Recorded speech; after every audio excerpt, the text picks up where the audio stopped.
तो ये और भी अच्छा होगा। धन्यवाद अध्यक्ष महोदय। श्री विशाल पाटिल। धन्यवाद अध्यक्ष महोदय, जो आपने मुझे आपदा प्रबंधन संशोधन विधेयक 2024 से बोलने का मौका दिया। मेरा राज्य महाराष्ट्र और खास करके मेरा निर्वाचन क्षेत्र सांगली लगातार आपदा से जूझ रहा है। बाढ़ हो, अकाल हो या अतिवृष्टि से होने वाला नुकसान हो, तो इस विधेयक से हम बहुत आशा से देख रहे थे, कुछ इसमें से बहुत होगा, लेकिन दुर्भाग्यपूर्ण बताना चाहता हूं कि थोड़ी निराशा इस विधेयक के बारे में हुई। Sir, the devil lies in the detail.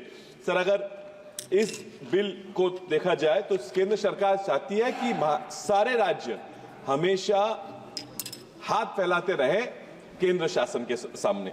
Sir, clause 37 में कंपनसेशन, जो मुआवजा, ये लफ्ज निकाल के क्या पीड़ितों का अधिकार निकालने की कोशिश हो रही है, आप बता सकते हैं? सर, स्टेटमेंट्स ऑफ ऑब्जेक्ट्स और रीजंस में कहा है कि सरकार मुआवजा नहीं सिर्फ राहत देती है, तो क्या जिम्मेदारी झटकने की कोशिश सरकार की हो रही है?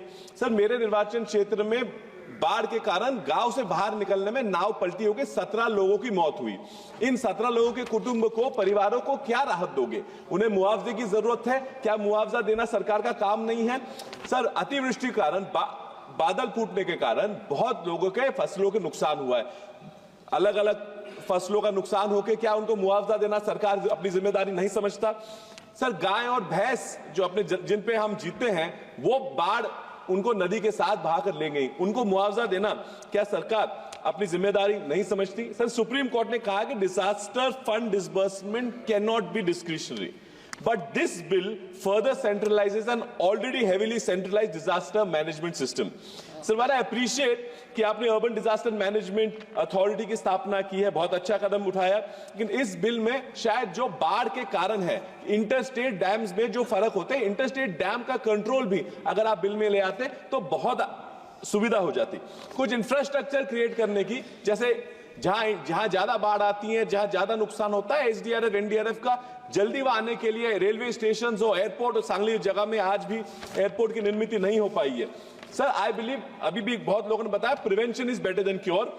और 15वें वित्त 15th फाइनेंस कमीशन बताया गया कि कम से कम 10% निधि, फीसदी निधि राज्य शासनों ने डिजास्टर के लिए रखना चाहिए। ये सर कॉमन पूल का पैसा है, और कॉमन पूल का पैसा करने के लिए अगर ये आज तक हो जाता तो शायद अपने बहुत फायदा हो जाता। सर, हमारे मराठी में कहावत है, बैल गेला आणि झोपा केला, यानी मर जाने के बाद अपन इलाज कर रहे हैं, मरे हुए आदमी को सीपीआर देने की कोशिश कर रहे हैं।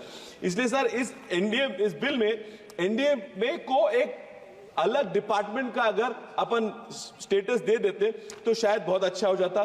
सर, एनडीएमए को 24 घंटे 7 हफ्ते में 7 दिन काम करने की बहुत जरूरी हमें लगता है। सर, यहाँ वाइस चेयरमैन का अगर एक पद निर्माण हो सकता था तो शायद वहां पे स्वतंत्र लीडरशिप वहां अपन निर्माण कर सकते थे। सर, एनडीएमए में 3-4 ही सदस्य काम करते, जो पहले 6-7 सदस्य हो गए सर, ऑलमोस्ट 6-7 सदस्य काम करते थे। इसलिए एनडीए में फाइनेंशियल एडमिनिस्ट्रेटिव पावर तक यहां नहीं दिख रही। अंत में मैं यही कहना चाहूंगा कि इस बिल को रिविजिट किया जाए। इसमें डिजास्टर मैनेजमेंट के लिए जो फ्रेमवर्क तैयार किया जाएगा वो प्रोएक्टिव हो, वो रिएक्टिव ना हो, जाके स्टेट्स, लोकल बॉडीज को थोड़ी एम्पावरमेंट दी जाए। इस बार में इतना कहना चाहूंगा। धन्यवाद अध्यक्ष महोदय। श्री डीन